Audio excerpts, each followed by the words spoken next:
Good morning. What's today's date?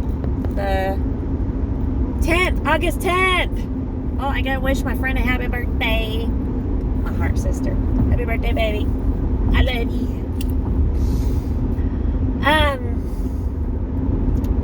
Wow, I don't know. Where's the last time I took off, what session or where I was at or whatnot. But, I am headed into one of my clients and had a little bit of time and thought I'd jump on because some stuff was passing through my forefront yesterday, and I found it rather interesting. As I was at work, I had 2 clients yesterday, so I found myself when I'm working, I listen to music, and then as I'm listening, sometimes I'll connect and resonate with it, and other times it's just there and my thoughts are going. So anyways, yesterday my thoughts were going, and so I had a conversation, and it wasn't a bad or a negative conversation of any sort, but it was just a conversation of speaking of like, unless you know like the whole detail, the whole scenario, I guess you should still grasp this. But basically what the conversation was basically in sharing with when allowing my children, my girls, to have their freedom and to have their open like ability. So I think this is kind of where it's tying into maybe in the forefront of why it's like here in my face or whatnot. The conversation that I had led me into thinking about why on my healing journey I am changing my perspective, or my perspective is looking different. You know what I mean? So I'm trying to be better in the sense of allowing my girls to be who they truly are, if you know, and not control how they are, in the sense of not controlling what to say, what to do, when to do it.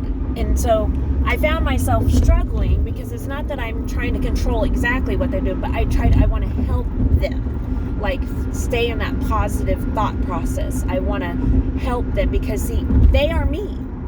They are me. They literally are me. I raised them to this point. They have picked up my thoughts. They have picked up my beliefs. They have picked up that's what I'm saying. As a parent, when this all goes back to picking up, you know, what you are your parents. Your kids are you. And so I think this is all tying into that conversation. It's kind of coming here now as to why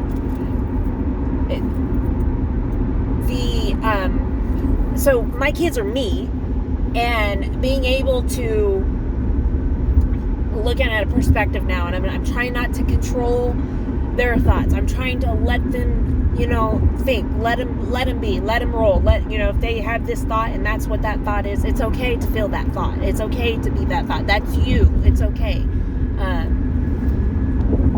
Or that feeling or whatnot is what I'm saying. And so this week has presented a couple of situations to where I would, you know, for example, my oldest and I, she went out and she came back in, she ran an errand with the little, and when they came back in, her response was a response I used to have. It was an old gen response of the frustration of the expense. Okay, so when she came in and had that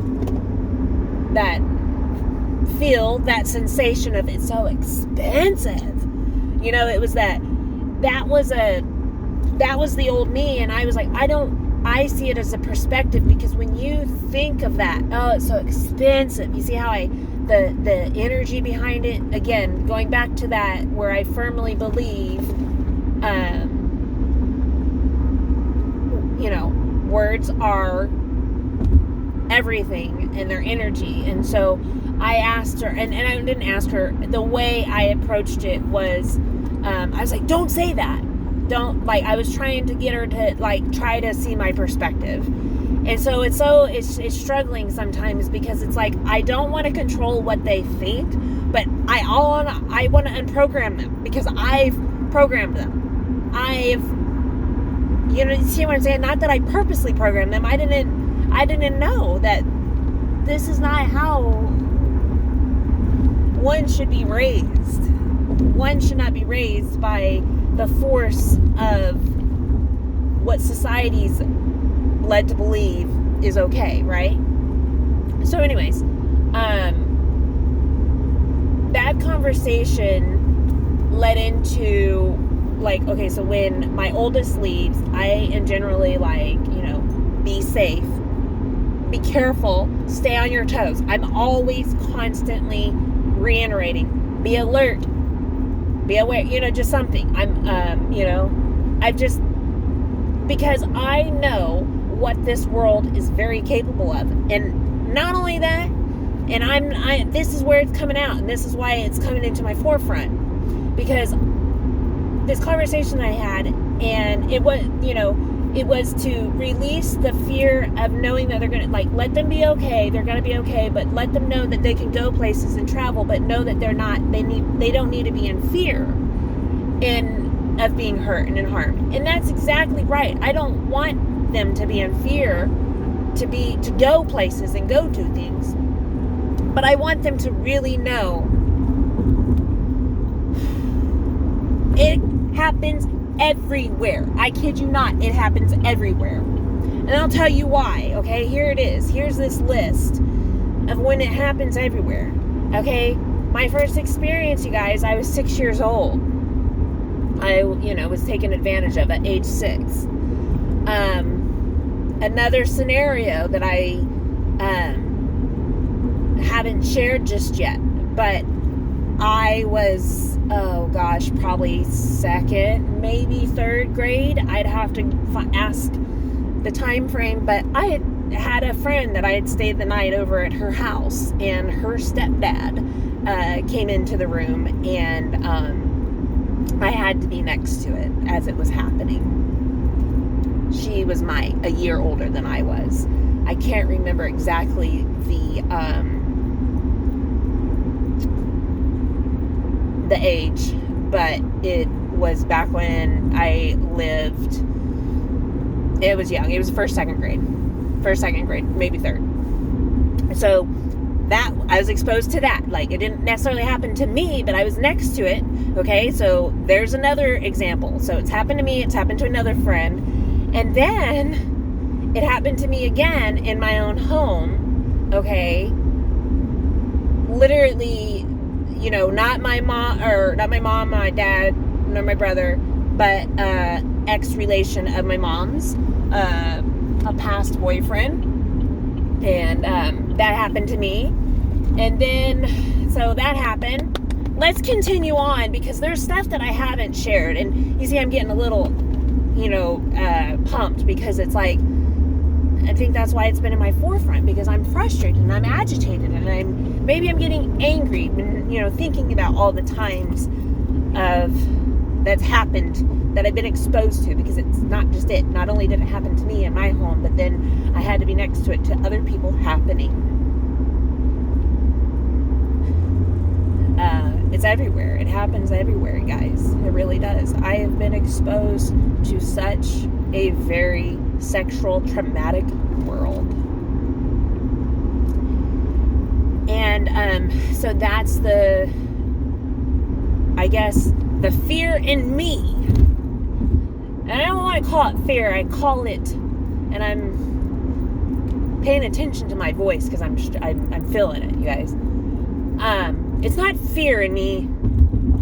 It's the strength and knowing that what I have gone through and what I survived, and I know I can survive it, and I know others can survive it, but by God, gosh darn it happened to me for a reason, and if I could stop it and educate others, then that's what I'm going to do. And that's what I'm doing. And so I think that's why it was all resonating, because it was like, am I creating fear for my girls in the sense of every time they go places or go do stuff, and I'm like, stay on your toes, stay alert, be attentive, you know what I mean? Like, stay close by, don't wander off. Or, I mean, I'm not trying to be that over crazy woman, but I do know that I've been exposed to just for what I said there's more that goes on. There's been more. I've been exposed to more so many times, guys, so many times. I can't tell you how many times I've been put in a situation where I literally was forced into a sexual uneasiness.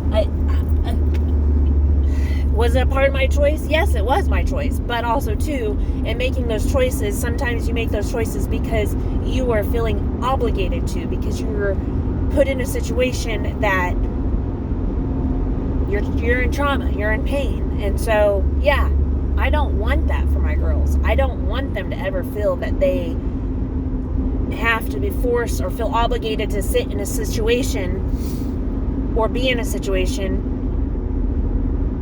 and not do anything, and not just get up and go, or just do something, you know. That's what I mean. Like, that's, so I just share it because it's just me just trying to get it out, just trying to educate them and saying, this has happened to me. I've had multiple experiences, and I don't tell them that. I don't tell them that at all. I don't say, this happened to me, and no. I just say, be careful.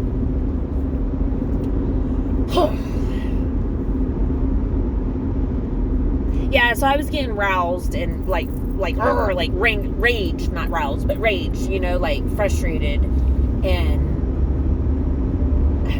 just because of the thoughts of the buildup of how truly the excess of it is everywhere. It really is everywhere, guys. Like, so that I mentioned. Okay, so then in my home, and then it happened to the girls, the guy that did that to me, the ex-boyfriend of my mom, he did that to his daughters next to me. There was another scenario. There is all right, here it is. I was taken advantage, let's be careful of the word, not taking advantage. I had a move passed on me by a family member, not my immediate, like, not my brother, mom. Okay, so it was a family member, a relation, on their other side. So, you see what I'm saying? Not my side, but there was a scenario where I was exposed to another family member, and that family member made a pass at me. Now, I will tell you this. I was in a very awkward and uncomfortable situation, so I didn't make it a verbalize. I didn't say nothing. So a lot of the times, and I say a lot of times because there's been more than once that I have been put in a situation where I had a pass or a move I was being taken advantage of, and I couldn't say nothing. I was in froze. I was like, you know what I mean?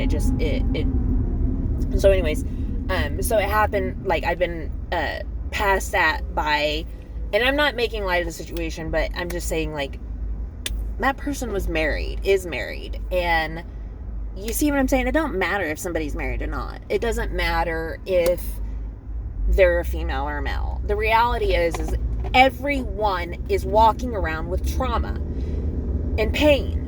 Never, ever would I want that or wish that upon anyone. But the reality is if people are doing this, to me and others, or the people that did it to me, they did it because they have pain and trauma. It may have happened to them, and I don't excuse that. I don't at all.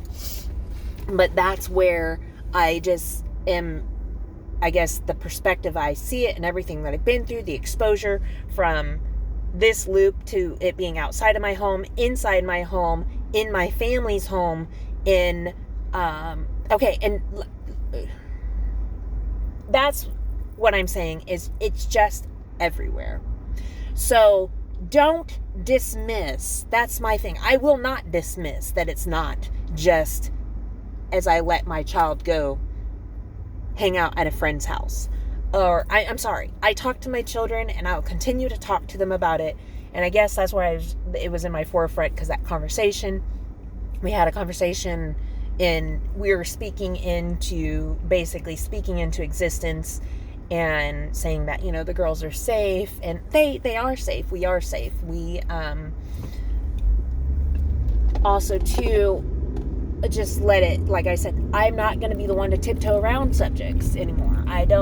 I'm throwing stuff down. I'm throwing it out. Like, if it's an uncomfortable situation to kind of bring up or whatnot, then, it is what it is.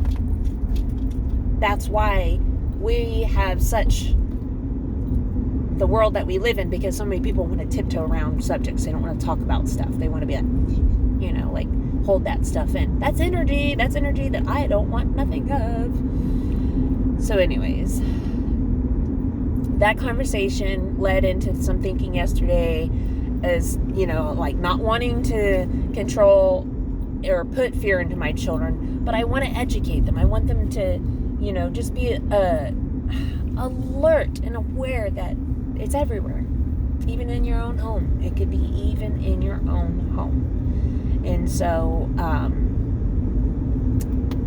and if that does happen, it doesn't necessarily mean it's the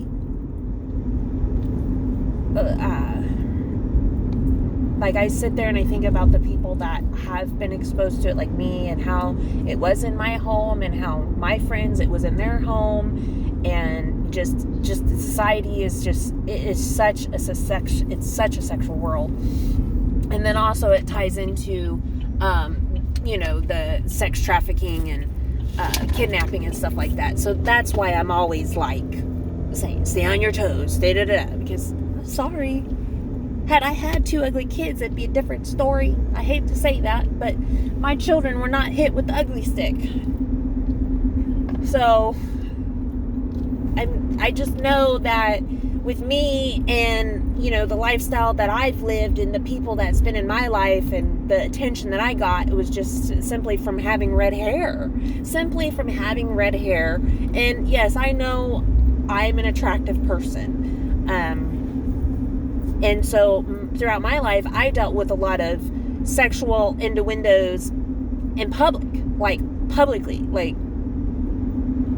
about the color of my hair. Because the color of my hair that they fantasize. Oh, I dream and fantasize about women, and is it true about what redheads are, and and you know what I'm saying? Like, not everything is, but that's what I'm saying. It's just, there's a lot of exposure to sexual charge. And sexual charge is not wanted by everybody. And especially young women that have been through it. And just freeze. Like, some people, like, not some people, but you would think, like, Jen, like, you guys knowing this, like, a lot of people know, oh, look, you guys, I'm stopping at 143rd. Seriously. Red light, 143. It's awesome. I love the multi-universe. Love it. Okay, so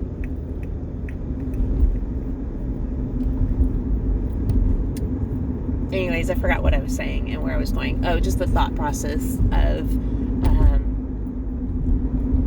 how the exposure is everywhere. It's a sexually charged world, and we have been brainwashed, and from the music that's being played to the stuff, the toys that they put out, to everything is, like I said, it's all frequency, it's all energy, and it builds, over a period of time, it builds that around the world. And so that's what has become, we have become such a society caught in pain and trauma, and that's what's going on behind closed doors. Sex trafficking, kidnapping, not just only that, but just just in personal homes. It doesn't have to be a big thing. And so a lot of that, I truly firmly believe that this whole election, and I think I may have shared before, but the dingbat that's supposedly, what everyone's being led to be brainwashed to believe that he's even in the office, and the government, it cracks me up now because I look at it and I'm like, God, I was brainwashed too. It's all crap. If you believe it and you want to live that lifestyle, then that's your life. But that's not my life anymore. I don't live that life. But I refuse to continue on with the brainwashing, or that's the part that I'm undoing, is because of all the brainwashing that has been going on in our society, and that has happened to me. It's happened, I have conditioned my children to be a certain way. And so now I want to uncondition. I want to undo the parts that I may have helped with. And not that it's horrible or wrong, but, just like the expense part. Like when she said that and I was like, don't say that. I caught myself there for a second. I was like, I shouldn't have told her, don't say that. I should have approached it differently and been like, hey, I know how you feel because I felt that way before, but now this new perspective of mine is teaching me a bit different way, and to change the tune. Instead of hanging on to anything of expensive, think of it like, this person charged this amount. So see, this person charged this amount doesn't necessarily mean, because when I said that, when I felt that, or when I said it, I did not feel any form of anxiety. I didn't feel that I couldn't afford it. I didn't feel nothing. I just said, they are charging this amount. So they are charging this amount. I feel nothing. I feel nothing. But when you say it's so expensive, I literally just felt that in my chest. I literally felt that anxiety in my chest of the expense of it going out of my hand, out of my pocket. And that's the thought part. When you had that thought process, that was the thought process I had. That's the thought process you're going to stay in. And that's the negative. That's the force that you stay. Then you change the thought process like I have. And then it just, I am working on it. See?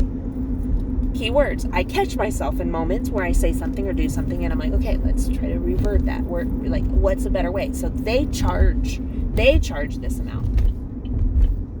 Just because they charge that amount doesn't necessarily, you know what I'm saying? Like, they charge that amount. Okay. See what I'm saying? Oh, hey guys. All right. Well, I'm getting near to be pulling up into the drive of my clients. So, I just wanted to jump on and just kind of spit that out because it was in my forefront, and I was going to do therapy yesterday morning, but I got squirreled, no big deal. And on my ride home or to work, but then when I got there, I started thinking about everything that I was thinking, and I was just letting it marinate. And so, yeah, just wanted to jump on and share that bit that I'm trying to do better within myself and not control. I need to do better approaches. I am working on that. I am better. See, don't say I will, because see, it's a past. Like I am, or not a past, but it's something you thrive for. So instead of thriving for it, act as if you have it now. I am better. You see what I'm saying? Like, I know some of you guys think I'm cuckoo crazy, but I am, and I love it. It's working for me, and it's the life that I've dreamed of, and I just want to help get my children, uncondition my children. So wait, if I'm unconditioning it, is that still then brainwashing or unbrainwashing? I don't know. All right. You guys, thanks for being here and listening to my raw and realness. I love each and every single one of you, but most of all, I love myself. I'm out. Bye.